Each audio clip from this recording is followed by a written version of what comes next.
สวัสดีค่ะคุณผู้ชมที่น่ารักของป้ามีสุขทุกท่านวันนี้ป้ามีเรื่องสำคัญมากๆมาคุยด้วยค่ะเป็นเรื่องที่หลายคนอาจจะแอบกลัวไม่กล้าพูดถึงหรือไม่รู้จะเริ่มยังไงดี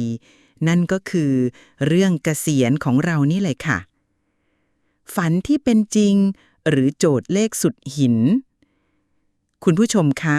เราทุกคนต่างก็ฝันถึงวันที่ได้เกษียณใช่ไหมคะวันที่เราไม่ต้องตื่นเช้าไปทำงานไม่ต้องรีบเร่งไม่ต้องปวดหัวกับเรื่องงานแค่จิตก็มีความสุขแล้วเนอะแต่เอาเข้าจริงพอพูดถึงเรื่องเกษียณทีไรหลายคนอาจจะรู้สึกเหมือนป้าเลยค่ะว่าโอ้ยมันเหมือนโจทย์คณิตศาสตร์ที่ซับซ้อนซ่อนเงื่อนแถมยังน่ากลัวจนไม่รู้จะแก้ยังไงไหวอ่ะเราได้ยินข่าวสารเต็มไปหมดเลยใช่ไหมคะว่าต้องมีเงินเป็นล้านๆต้องมีกราฟที่ดูเหมือนเส้นทางจรวดจะพุ่งไปดาวอังคารฟังแล้วก็รู้สึกท้อแท้หวาดวิตกไปหมดเลยค่ะเหมือนมีชมรมลับสำหรับคนเกษียณรวยๆแล้วเราก็ไม่มีทางได้เข้าไปเป็นสมาชิกกับเขาหรอกเนาะแต่ถ้าป้ามีสุขจะบอกว่ามันมีตัวเลขง่ายๆตัวหนึ่งค่ะที่จะช่วยปัดเป่าความกังวลใจพวกนั้นไปได้หมดเลยค่ะตัวเลขที่ว่านี้ไม่ใช่ตัวเลขของใครที่ไหนนะคะแต่เป็นตัวเลขเป้าหมายของชีวิตเราเองค่ะไม่ใช่ตัวเลขทั่วไปสำหรับคนอื่นแต่เป็นตัวเลขที่ใช่สำหรับชีวิตของป้าชีวิตของหนูชีวิตของทุกคนที่กำลังฟังป้าอยู่ตอนนี้เลยค่ะในคลิปนี้ป้าจะพาทุกคนไปค้นหาตัวเลขอิสระของตัวเองด้วยวิธีคิดง่ายๆที่ใครๆก็ทำได้ค่ะพอจบคลิปนี้แล้วป้าเชื่อว่าความกังวลเรื่องเงินทองจะหายไปแล้วแทนที่ด้วยเส้นทางที่ชัดเจนและมั่นใจที่เราจะก้าวเดินไปได้อย่างสบายใจเลยค่ะเราจะมีจุดหมายปลายทางที่จัดต้องได้สำหรับการเดินทางทางการเงินของเราค่ะเปลี่ยนมุมมองจากกองเงินสู่ความสุขในชีวิตปัญหาใหญ่ที่สุดของการวางแผนเกษียณก็คือเรามักจะไปโฟกัสผิดจุดเราเอาแต่หมกมุ่นอยู่กับขนาดของกองเงินที่ต้องมีล้านหนึ่ง2 ล้าน10 ล้านโอ้ตัวเลขมันใหญ่จนบางทีก็รู้สึกว่ามันไม่จริงเลยล่ะค่ะมันเป็นนามธรรมมากๆแล้วก็รู้สึกว่ามันเป็นไปไม่ได้เลยสักนิดเราก็เลยยอมแท้หรือไม่ก็ผลัดวันประกันพรุ่งไปเรื่อยๆหวังว่าเดี๋ยวจะมีวิธีวิเศษโผล่มาช่วยเราเองแลกเหมือนตอนเด็กๆที่เราชอบคิดว่าเดี๋ยวการบ้านก็เสร็จเองล่ะนะสุดท้ายก็ต้องมานั่งปั่นตอนดึกๆทุกทีเลยใช่ไหมคะแต่ความลับที่ป้าอยากจะบอกก็คือมันไม่ใช่เรื่องของกองเงินที่ใหญ่โตอะไรหรอกค่ะแต่มันเป็นเรื่องที่ว่าเงินก้อนนั้นจะต้องทำอะไรให้เราได้บ้างต่างหากล่ะคะหน้าที่ของมันมีแค่อย่างเดียวค่ะคือทำให้เรามีชีวิตในแบบที่เราฝันไว้ไปตลอดชีวิตแค่นั้นเองค่ะเพราะฉะนั้นวันนี้เราจะมาเปลี่ยนมุมมองเรื่องนี้กันใหม่ทั้งหมดเลยนะคะเราจะไม่คุยกันเรื่องการเป็นเศรษฐีล้านในจินตนาการอีกต่อไปแล้วค่ะแต่เราจะมาคำนวณกันแบบทีละขั้นตอนเลยว่าเราต้องมีเงินเท่าไหร่กันแน่ถึงจะใช้ชีวิตหลังเกษียณได้อย่างอิสระทางการเงินป้าจะแบ่งมันออกเป็นสูตร3ขั้นตอนง่ายๆที่ใครๆก็ใช้ได้ค่ะเราจะมาดูกันว่าเราจะกำหนดชีวิตเกษียณในฝันของเราด้วยเงินในปัจจุบันได้อย่างไรคำนวณเงินออมทั้งหมดที่จำเป็นและปรับตัวเลขนั้นกับรายได้อื่นๆที่เราจะมีเช่นเงินประกันสังคมหรือเงินบำนาญเรากำลังจะเปลี่ยนเรื่องที่ซับซ้อนให้เป็นเรื่องง่ายๆและเปลี่ยนความกลัวให้กลายเป็นความมุ่งมั่นค่ะกำแพงความคิดทำไมเราถึงเข้าใจเรื่องเกษียณผิดไปก่อนที่เราจะไปกระโดดเข้าเรื่องตัวเลขป้าอยากชวนทุกคนมาทลายกำแพงทางความคิดที่มักจะหยุดคนส่วนใหญ่ไว้ตั้งแต่ยังไม่เริ่มกันก่อนค่ะความเชื่อผิดๆก็คือการวางแผนเกษียณเป็นเรื่องของนักการเงินมืออาชีพหรือพวกพ่อมดตลาดหุ้นที่มองเห็นอนาคตเท่านั้นไม่ใช่เลยนะคะแก่นแท้ของมันง่ายแสนง่ายจนน่าตกใจเลยค่ะ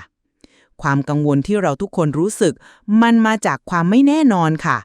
เราเห็นเป้าหมายอยู่ไกลลิบโลกเป็นล้านไมล์แล้วเส้นทางก็เต็มไปด้วยหมอกหนาข่าวก็เอาแต่ตะโกนเรื่องตลาดหุ้นตกเงินเฟ้อค่ารักษาพยาบาลที่พุ่งพรวดทำให้เรารู้สึกเหมือนกำลังจะไปรบในสมรภูมิที่เราไม่มีอาวุธพร้อมเลยสักนิดแล้วเราทำยังไงคะเราก็หลีกเลี่ยงไงคะเราบอกตัวเองว่าเดี๋ยวค่อยจัดการตอนแก่ๆตอนมีเงินเยอะๆตอนที่อะไรมันมั่นคงกว่านี้แต่เดี๋ยวนะคะมันคือกับดักที่แพงที่สุดในชีวิตทางการเงินของเราเลยนะคะแพงกว่าตลาดหุ้นตกชั่วคราวซะอีกเพราะฉะนั้นนี่คือการเปลี่ยนกระบวนทัศน์ที่เราต้องทำตอนนี้เลยค่ะตัวเลขเกษียณของเราน่ะไม่ใช่ตัววัดความมั่งคั่งของเราหรอกนะคะแต่มันคือตัววัดค่าใช้จ่ายของเราต่างหากล่ะคะนี่แหละค่ะคือหัวใจสำคัญเมื่อเรารู้ว่าชีวิตในฝันของเรามีค่าใช้จ่ายเท่าไหร่ต่อปีที่เหลือก็คือการคำนวณเลขง่ายๆเองค่ะมันไม่ใช่เรื่องของการมีเงินล้านแต่มันคือการมีเงินมากพอที่จะสร้างกระแสเงินสดที่เราต้องการสำหรับบ้านของเราอาหารการเดินทางงานอดิเรกและสุขภาพของเราการปรับความคิดเล็กๆน้อยๆแค่นี้จะเปลี่ยนเป้าหมายจากสิ่งที่ใหญ่โตมโหฬารให้กลายเป็นสิ่งที่จับต้องได้และเป็นเรื่องส่วนตัวของเราจริงๆและเพื่อให้ชัดเจนนะคะตัวเลขนี้ไม่ใช่ตัวเลขความสุขของเราหรอกค่ะงานวิจัยล่าสุดบอกว่าความสุขที่แท้จริงหลังเกษียณน่ะมาจากสุขภาพที่ดีและการมีเป้าหมายในชีวิตมากกว่าค่ะ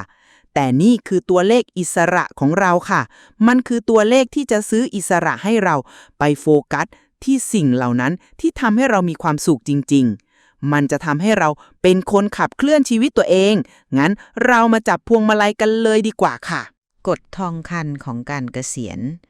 กด 4% และตัวคูณ 25 เท่าเอาละค่ะ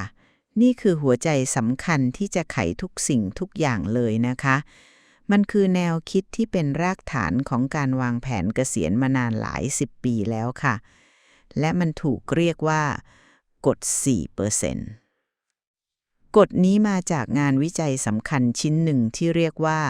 Trinity Study ค่ะนักวิจัยเขาอยากจะหาอัตราการถอนเงินที่ปลอดภัยพูดง่ายๆก็คือเราจะถอนเงินจากเงินออมหลังเกษียณได้เท่าไหร่ในแต่ละปีโดยไม่เสี่ยงที่เงินจะหมดก่อนตายพวกเขาได้ทดสอบอัตราต่างๆกับผลตอบแทนของตลาดหุ้นในอดีตตลอดช่วงเวลา30 ปีหลายๆครั้งเลยค่ะและสิ่งที่พวกเขาพบก็คือ 4% คือตัวเลขมหัศจรรย์ค่ะมันยืดหยุ่นมากๆเลยนะคะถ้าเราเกษียณแล้วถอนเงิน 4% ของเงินออมทั้งหมดในปีแรกจากนั้นก็ปรับจำนวนเงินที่ถอนให้เพิ่มขึ้นตามอัตราเงินเฟ้อในแต่ละปีโอกาสที่เงินของเราจะอยู่ได้นาน30 ปีหรือมากกว่านั้นน่ะสูงมากๆเลยนะคะในหลายๆสถานการณ์เราอาจจะมีเงินเหลือมากกว่าตอนที่เริ่มเกษียณอีกด้วยซ้ำไปค่ะตอนนี้เราไม่จำเป็นต้องไปลงลึกในรายละเอียดทางวิชาการอะไรมากมายหรอกนะคะสิ่งที่เราต้องการคือทางลัดอันทรงพลังที่กฎนี้มอบให้เราค่ะเอาละถ้าเราสามารถถอนเงินได้อย่างปลอดภัย 4% ของเงินทั้งหมดในแต่ละปีแล้วเราต้องมีเงินทั้งหมดกันเท่าไหร่ล่ะคะเราก็แค่กลับสมการง่ายๆค่ะถ้าค่าใช้จ่ายประจำปีของเราเป็น 4% ของเงินเก็บทั้งหมดแสดงว่าเงินเก็บทั้งหมดของเราต้องเป็น25 เท่าของค่าใช้จ่ายต่อปีนั่นเองค่ะลองคิดดูสิคะ 4% ก็คือ1ต่อ25นั่นเองเพราะฉะนั้นกลับสมการปุ๊บเป้าหมายเงินออมทั้งหมดของเราก็คือค่าใช้จ่ายเกษียณต่อปีคูณด้วย25ค่ะนี่แหละค่ะนี่คือกุญแจทองคำกด25 เท่าตัวคูณง่ายๆตัวนี้เปลี่ยนทุกสิ่งทุกอย่างเลยนะคะคำถามที่คลุมเครือและน่ากลัวที่ว่าฉันต้องมีเงินเท่าไหร่ถึงจะเกษียณได้กลายเป็นคำถามที่เฉพาะเจาะจงและตอบได้ทันทีว่าค่าใช้จ่ายต่อปีของฉันคือเท่าไหร่ แล้วเอาตัวเลขนั้นมาคูณด้วย25ค่ะนี่แหละค่ะนี่คือการคำนวณแบบเขียนบนกระดาษทิชชู่ที่ป้าสัญญาไว้มันจะทำให้เรามีตัวเลขที่จับต้องได้และมั่นคงเป็นเป้าหมายค่ะส่วนที่เหลือของคลิปนี้ก็แค่หาและปรับแต่งตัวเลขเดียวนี้เท่านั้นเองค่ะขั้นตอนที่ 1 คำนวณค่าใช้จ่ายอิสระต่อปีของคุณค่ะนี่คือขั้นตอนที่สำคัญที่สุดของกระบวนการทั้งหมดเลยนะคะการคำนวณที่ตามมาง่ายนิดเดียวค่ะแต่มันจะดีก็ต่อเมื่อเราใส่ตัวเลขที่ถูกต้องลงไปเท่านั้นนะคะใส่ขยะเข้าไปก็ได้ขยะออกมาค่ะเพราะฉะนั้นเราต้องซื่อสัตย์กับตัวเองและละเอียดถี่ถ้วนในขั้นตอนนี้ค่ะเราไม่ได้แค่คำนวณตัวเลขนะคะแต่เรากำลังออกแบบอนาคตของเราอยู่ค่ะสักครู่เดียวป้าอยากให้ทุกคนลืมเรื่องรายได้ของเราไปให้หมดเลยนะคะนี่ไม่ใช่เรื่องของสิ่งที่เราหามาได้แต่มันเป็นเรื่องของสิ่งที่เราจะใช้ต่างหากค่ะส่วนกเริ่มต้นกับสิ่งที่คุณใช้จ่ายอยู่ตอนนี้ค่ะจุดเริ่มต้นที่ดีที่สุดคืองบประมาณปัจจุบันของเราค่ะถ้าใครยังไม่มีงบประมาณนี่คือสัญญาณเตือนเลยนะคะเราไม่สามารถวางแผนอนาคตทางการเงินได้เลยถ้าเราไม่รู้ว่าตอนนี้เงินของเราไปไหนบ้างจริงๆนะคะลองย้อนดูรายการเดินบัญชีธนาคารและบัตรเครดิตย้อนหลังไปสักปีสิคะแล้วลองจัดหมวดหมู่ทุกอย่างดูค่าที่อยู่อาศัยคือผ่อนบ้านหรือค่าเช่าค่าน้ำค่าไฟค่าส่วนกลางค่าเดินทางคือผ่อนรถค่าน้ำมันค่าประกันค่าอาหารคือค่ากับข้าวค่าอาหารนอกบ้านอันนี้ต้องซื่อสัตย์กับตัวเองด้วยนะคะค่าใช้จ่ายส่วนตัวคือตัดผมฟิตเนสเสื้อผ้าค่ารักษาพยาบาลคือค่าเบี้ยประกันค่าหมอค่ายาค่าบันเทิงคือดูหนังคอนเสิร์ตเที่ยวและอื่นๆอีกมากมายค่ะหาค่าเฉลี่ยรายเดือนที่เป็นจริงแล้วคูณด้วย12นะคะสมมุติว่ามีคุณสมหญิงคนหนึ่งเธอจดบันทึกค่าใช้จ่ายแล้วพบว่าเธอใช้จ่ายเฉลี่ยเดือนละ 30,000 บาทหรือปีละ 360,000 บาทนี่คือจุดเริ่มต้นของเราค่ะส่วนปรับเปลี่ยนสำหรับชีวิตหลังเกษียณของคุณคราวนี้มาถึงส่วนที่สนุกแล้วค่ะชีวิตหลังเกษียณของเราจะไม่เหมือนเดิมกับตอนนี้แน่นอนค่ะค่าใช้จ่ายบางอย่างจะหายไปบางอย่างก็จะโผล่ขึ้นมาใหม่เราต้องมาปรับกันค่ะอย่างแรกคือส่วนที่ลดลงค่ะค่าใช้จ่ายอะไรบ้างที่จะหายไปคะผ่อนบ้านรถถ้าผ่อนหมดแล้วนี่คือตัวเปลี่ยนเกมเลยนะคะถ้าคุณสมหญิงผ่อนบ้านเดือนละ 15,000 บาทหมดไปนั่นคือเงิน 180,000 บาทต่อปีที่เธอไม่ต้องจ่ายแล้วค่ะค่าใช้จ่ายในการทำงานค่าเดินทางไปทำงานค่าเสื้อผ้าทำงานค่าอาหารกลางวันแปลกรีบพวกนี้รวมๆกันก็เป็นหมื่นเป็นแสนต่อปีเลยนะคะเงินออมเพื่อเกษียณอันนี้หลายคนลืมไปเลยค่ะพอเกษียณแล้วเราก็ไม่ต้องออมเพื่อเกษียณอีกแล้วไงคะถ้าคุณสมหญิงออม 15% ของรายได้ทุกเดือนเงินส่วนนี้ก็หายไปค่ะต่อไปคือส่วนที่เพิ่มขึ้นค่ะอะไรจะงอกขึ้นมาใหม่บ้างลองฝันดูหน่อยสิคะการท่องเที่ยวอยากเที่ยวรอบโลกไหมคะลองคิดให้ชัดเจนเลยค่ะจะไปเที่ยวต่างประเทศทริปใหญ่ปีละ 100,000 บาทหรือไปเที่ยวในประเทศเล็กๆน้อยๆปีละ 50,000 บาทใส่เข้าไปในงบเลยค่ะงานอดิเรกจะไปตีกอล์ฟเล่นดนตรีหรือทำขนม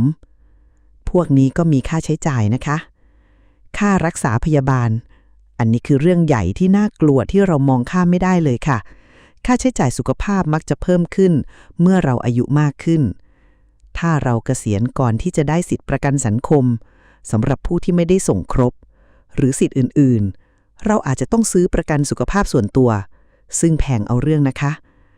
แม้จะมีสิทธิ์แล้วก็ยังมีค่าเบี้ยประกันค่ารักษาพยาบาลส่วนเกินอีกควรเผื่อเงินส่วนนี้ไว้เป็นพิเศษเลยนะคะสมมุติว่าคุณสมหญิงเพิ่มเงินอีก 50,000 บาทต่อปีสำหรับค่ารักษาพยาบาลฉุกเฉินลองมาสรุปตัวเลขใหม่ของคุณสมหญิงกันค่ะเธอเริ่มต้นที่ 360,000 บาทต่อปี หักค่าผ่อนบ้าน 180,000 บาทเหลือ 180,000 บาทหักค่าใช้จ่ายในการทำงาน 30,000 บาทเหลือ 150,000 บาทเพิ่มค่าเที่ยวในฝันปีละ 100,000 บาทเป็น 250,000 บาทเพิ่มค่ารักษาพยาบาลเผื่อฉุกเฉิน 50,000 บาทเธอได้ตัวเลขสุดท้ายคือ 300,000 บาทค่ะเพราะฉะนั้นค่าใช้จ่ายอิสระต่อปีของคุณสมหญิงคือ 300,000 บาทค่ะนี่คือตัวเลขของเธอคือค่าใช้จ่ายสำหรับชีวิตในฝันของเธอใช้เวลาในขั้นตอนนี้ให้เต็มที่นะคะเพราะนี่คือรากฐานของทุกสิ่งทุกอย่างเลยค่ะขั้นตอนที่ 2 การคำนวณแบบเขียนบนกระดาษทิชชู่เอาละค่ะตอนนี้เรามีชิ้นส่วนที่สำคัญที่สุดของปริศนาแล้วค่ะนั่นก็คือค่าใช้จ่ายต่อปีโดยประมาณของเราที่เหลือก็ง่ายแสนง่ายเหมือนหัวเราะเลยค่ะเราแค่ใช้กฎ25 เท่านั้นค่ะสูตรคือค่าใช้จ่ายเกษียณต่อปีของคุณคูณ25เท่ากับตัวเลขเกษียณของคุณค่ะกลับไปที่คุณสมหญิงกันค่ะเราคำนวณได้ว่าค่าใช้จ่ายต่อปีของเธอคือ 300,000 บาทเพราะฉะนั้นการคำนวณของเธอคือ 300,000 บาทคูณ25เท่ากับ 7,500,000 บาทแค่นั้นเองค่ะนั่นคือตัวเลขเกษียณของคุณสมหญิงแล้วค่ะ 7.5 ล้านบาทนั่นคือกองสินทรัพย์ทั้งหมดที่เธอต้องมีตอนเกษียณนั่นคือจำนวนเงินที่อ้างอิงจากกฎ 4% แล้วควรจะสร้างกระแสเงินสดให้เธอได้ 300,000 บาทต่อปีโดยปรับตามเงินเฟ้อไปตลอดชีวิตของเธอค่ะลองใช้เวลาสักนิดนะคะเราเพิ่งเปลี่ยนก้อนเมฆที่คลุ้มเครือและน่ากังวลของคำว่าเกษียณให้เป็นตัวเลขที่จับต้องได้เพียงตัวเลขเดียวแล้วค่ะมันไม่ใช่สัตว์ประหลาดในตู้เสื้อผ้าอีกต่อไปแล้วค่ะแต่มันคือเป้าหมายบนแผนที่อาจจะดูใหญ่อาจจะดูเล็กแต่สิ่งที่สำคัญที่สุดคือมันจริงค่ะมันคือเป้าหมายที่เราสามารถวางแผนไปให้ถึงได้จริงๆค่ะลองทำดูสำหรับตัวเองตอนนี้เลยนะคะเอาตัวเลขค่าใช้จ่ายต่อปีของคุณมาคูณ25เขียนมันลงไปเลยค่ะนั่นคือตัวเลขเกษียณฉบับร่างแรกของคุณค่ะปรับแต่งตัวเลขของคุณเมื่อโลกแห่งความเป็นจริงเข้ามาเกี่ยวข้อง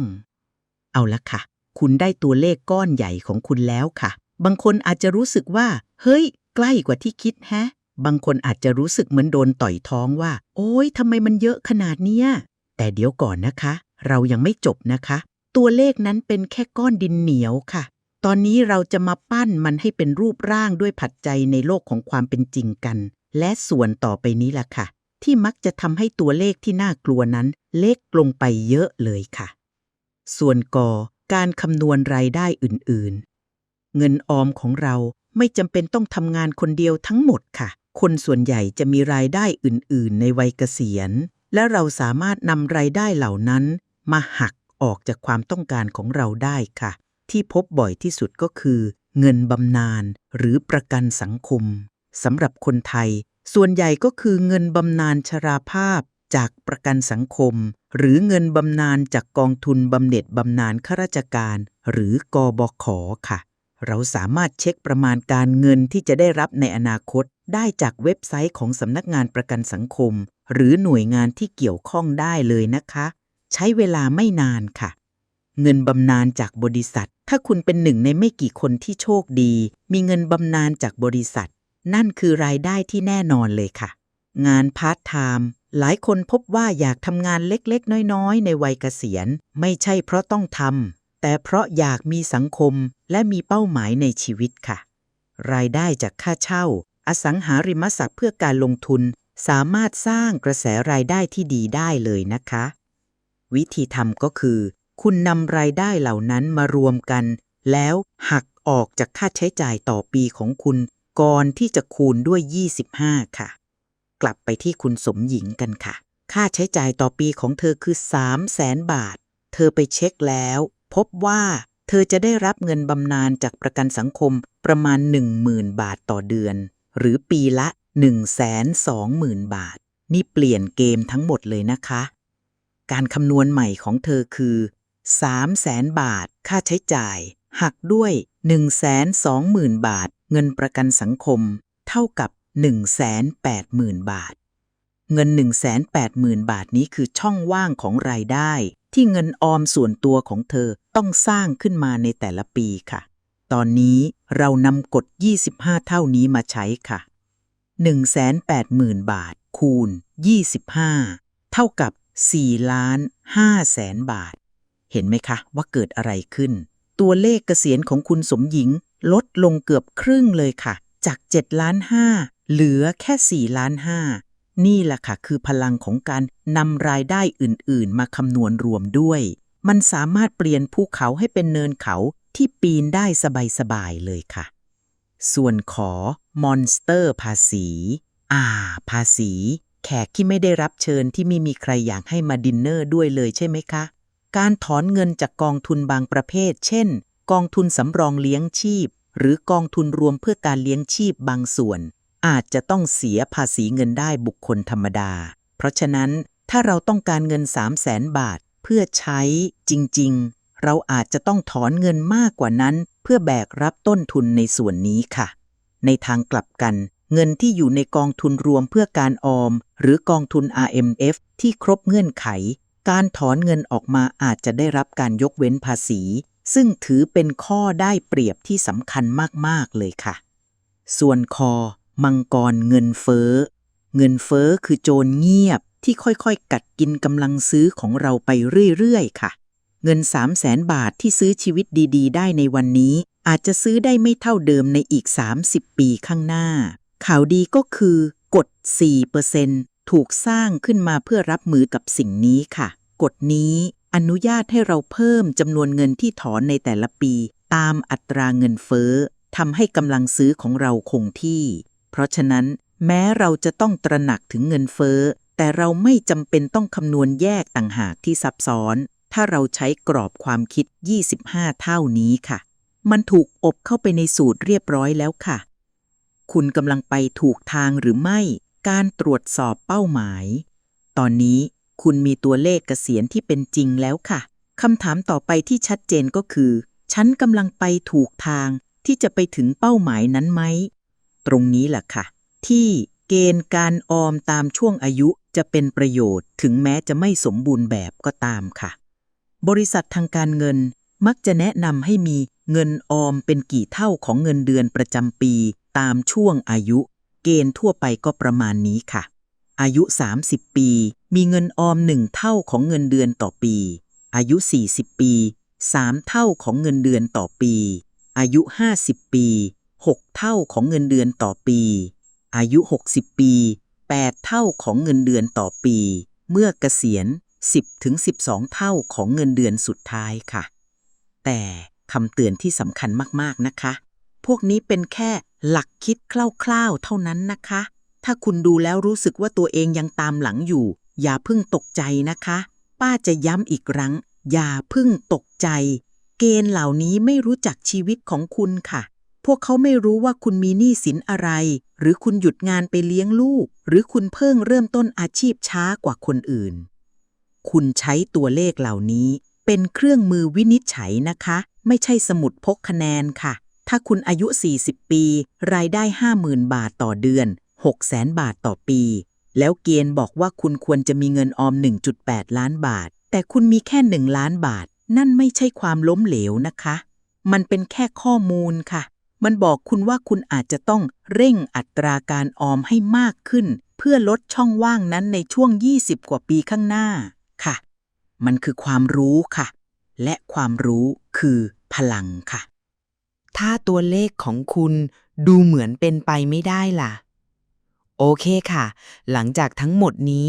บางคนอาจจะมองตัวเลขของตัวเองแล้วรู้สึกถึงคลื่นความกังวลอีกครั้งไม่มีทางที่ฉันจะเก็บเงินได้ถึง15 ล้านบาทหรอกถ้าคุณรู้สึกแบบนั้นหายใจเข้าลึกๆนะคะนี่ไม่ใช่ความล้มเหลวค่ะแต่มันคือการทำให้ชัดเจนขึ้นต่างหากล่ะค่ะตัวเลขนั้นเป็นแค่ผลลัพธ์ของตัวแปรไม่กี่อย่างเท่านั้นล่ะค่ะและคุณน่ะควบคุมมันได้มากกว่าที่คุณคิดนะคะถ้าคุณไม่ชอบคำตอบคุณก็แค่เปลี่ยนปัจจัยนำเข้าของสมการค่ะคุณมีคันโยกหลักๆอยู่4 อันให้ดึงคันโยกที่1ลดค่าใช้จ่ายต่อปีของคุณ นี่คือคันโยกที่พงพลังที่สุดที่คุณมีเลยค่ะ เงินทุกบาททุกสตางค์ที่คุณตัดออกจากค่าใช้จ่ายประจำปี จะช่วยลดเป้าหมายเกษียณของคุณลงถึง 25 บาทเลยนะคะ ลองคิดดูสิคะ การตัดสินใจว่าเราจะมีความสุขกับงบประมาณท่องเที่ยว 50,000 บาทแทนที่จะเป็น 100,000 บาทในปีนั้น ไม่ได้ช่วยให้คุณประหยัดเงิน 50,000 บาทในปีนั้นเท่านั้นนะคะ แต่มันยังลดเป้าหมายรวมของคุณลงถึง 1.25 ล้านบาทเลยนะคะ กลับไปดูรายการค่าใช้จ่ายอิสระของคุณอีกครั้ง แล้วลองตัดสิ่งที่ไม่จำเป็นจริงๆออกอย่างเด็ดขาดสิคะ อะไรคือสิ่งที่จำเป็นจริงๆสำหรับความสุขของคุณ คันโยกที่ 2 เพิ่มรายได้และอัตราการออมของคุณ อันนี้ชัดเจนอยู่แล้วค่ะ คุณสามารถผลักดันตัวเองให้ได้เลื่อนตำแหน่ง หางานที่ได้เงินเดือนสูงขึ้น หรือเริ่มต้นทำอาชีพเสริมได้ไหมคะ เงินทุกบาททุกสตางค์ที่คุณหาได้เพิ่มขึ้น สามารถนำไปทุ่มเทให้กับเป้าหมายนี้ได้เลยค่ะ ที่สำคัญกว่านั้นคือทำให้การออมเป็นเรื่องอัตโนมัติค่ะ ตั้งให้มันเป็นการโอนเงินอัตโนมัติที่ไม่สามารถต่อรองได้ในวันเงินเดือนออก เป้าหมายสำหรับคนส่วนใหญ่ควรจะอยู่ที่อย่างน้อย 15% ของรายได้ก่อนหักภาษีนะคะ ถ้าทำได้มากกว่านั้นก็ทำเลยค่ะ คันโยกที่ 3 ปรับเปลี่ยนช่วงเวลาของคุณ ใครเป็นคนตัดสินใจว่าทุกคนต้องเกษียณตอนอายุ 60 หรือ 65 คะ การทำงานเพิ่มอีกแค่ 2-3 ปีสามารถสร้างผลกระทบที่มหาศาลได้เลยนะคะ มันคือเวลาที่เงินของคุณได้เติบโตเพิ่มขึ้นอีก 2-3 ปี และเป็นเวลา 2-3 ปีที่คุณไม่ต้องจ่ายค่าใช้จ่ายเกษียณด้วยค่ะ มันสามารถลดขนาดเงินเก็บที่คุณต้องการลงได้อย่างมหาศาลเลยนะคะ คันโยกที่ 4 ประเมินความฝันของคุณใหม่ บางทีวิสัยทัศน์แรกเริ่มของชีวิตเกษียณของคุณอาจจะมาจากโฆษณาในนิตยสารก็ได้นะคะ ความสุขจริงๆจำเป็นต้องมีรถใหม่ทุก 5 ปี และบ้านหลังใหญ่โตจริงๆหรือคะบ่อยครั้งที่แหล่งของความสุขที่แท้จริงเวลาที่ได้อยู่กับครอบครัวการเดินเล่นในสวนสาธารณะการอ่านหนังสือดีๆสักเล่มล้วนแต่เป็นสิ่งที่ใช้เงินน้อยมากๆเลยค่ะตัวเลขเกษียณของคุณสะท้อนวิถีชีวิตค่ะถ้าตัวเลขมันใหญ่เกินไปคุณก็มีอำนาจที่จะออกแบบวิถีชีวิตนั้นใหม่ได้เลยค่ะมาลงมือทำไปด้วยกันนะคะป้าเข้าใจค่ะว่าทั้งหมดนี้อาจจะดูเยอะแยะไปหมดเลยแต่การแบ่งมันออกเป็นขั้นตอนแบบนี้จะทำให้มันเป็นไปได้จริงค่ะถ้าคุณอยากลงรายละเอียดว่าจะลงทุนยังไงเพื่อไปถึงตัวเลขของคุณบัญชีที่เหมาะสมพอร์ตการลงทุนที่ควรสร้างอย่าลืมกดติดตามนะคะเพราะนี่คือสิ่งที่เราจะมาคุยกันที่นี่ทุกสัปดาห์เลยค่ะและสำหรับช่วยให้คุณเริ่มต้นป้าได้เตรียมตารางคำนวณง่ายๆไว้ในคำอธิบายด้านล่างนี้แล้วนะคะที่จะช่วยให้คุณคำนวณค่าใช้จ่ายต่อปีของตัวเองได้เลยค่ะสุดท้ายนี้อย่าลืมคอมเมนต์บอกป้าด้วยนะคะว่าคำถามที่ใหญ่ที่สุดที่คุณยังคงมีเกี่ยวกับเรื่องเกษียณคืออะไรป้าอ่านทุกคอมเมนต์เลยค่ะแล้วจะนำมาเป็นแนวทางในการทำคลิปต่อไปนะคะบทสรุปคุณได้คำนวณอิสรภาพของคุณแล้วค่ะเอาละค่ะเรามาสรุปกันนะคะเส้นทางสู่การเกษียณที่มั่นคงไม่ใช่การวิ่งไล่ตามตัวเลขที่คลุมเครือและน่ากลัวค่ะแต่มันคือการทำให้ทุกอย่างชัดเจนและทวงการควบคุมกลับมาค่ะมันสรุปได้ง่ายๆแค่3ขั้นตอนเท่านั้นล่ะค่ะคำนวณค่าใช้จ่ายที่แท้จริงต่อปีของคุณหาให้เจออย่างซื่อสัตย์ว่าวิถีชีวิตในฝันของคุณมีค่าใช้จ่ายเท่าไหร่คูณด้วย25นี่คือตัวเลขเกษียณพื้นฐานของคุณปรับและปรับแต่งหักรายได้อื่นๆเช่นเงินประกันสังคมหรือบำนาญเพื่อหาช่องว่างที่แท้จริงที่เงินออมของคุณต้องเติมเต็มค่ะนั่นแหละค่ะคือความลับตัวเลขที่คุณได้มาไม่ใช่คะแนนสอบผ่านหรือไม่ผ่านนะคะแต่มันคือแผนที่ส่วนตัวของคุณค่ะมันคือจุดหมายปลายทางที่คุณเพิ่งเสียบเข้าไปใน GPS ของคุณแล้วค่ะตอนนี้คุณสามารถเริ่มวางแผนเส้นทางได้จริงๆแล้วคุณสามารถตัดสินใจอย่างตั้งใจเกี่ยวกับเงินและชีวิตของคุณทั้งหมดนี้ก็เพื่อให้คุณไปถึงจุดนั้นค่ะ ความรู้สึกท่วมท้นที่เคยมีมาจากความไม่ชัดเจน แต่ตอนนี้คุณไม่มีสิ่งนั้นแล้วนะคะ คุณมีความชัดเจน คุณมีตัวเลข คุณมีแผน คุณเพิ่งคำนวณอิสรภาพของคุณได้แล้วค่ะ ตอนนี้ก็แค่ต้องออกไปสร้างมันให้เป็นจริงเท่านั้นเองค่ะ ขอบคุณที่อยู่กับป้ามีสุขจนจบคลิปนี้นะคะ ถ้าเนื้อหามีประโยชน์แล้วอยากสนับสนุนให้ป้ามีกำลังใจทำคลิปดีๆต่อไป สามารถร่วมสนับสนุนได้ที่ลิงก์ Buy Me a Coffee ด้านล่างนี้นะคะ แล้วเจอกันใหม่คลิปหน้าค่ะ สวัสดีค่ะ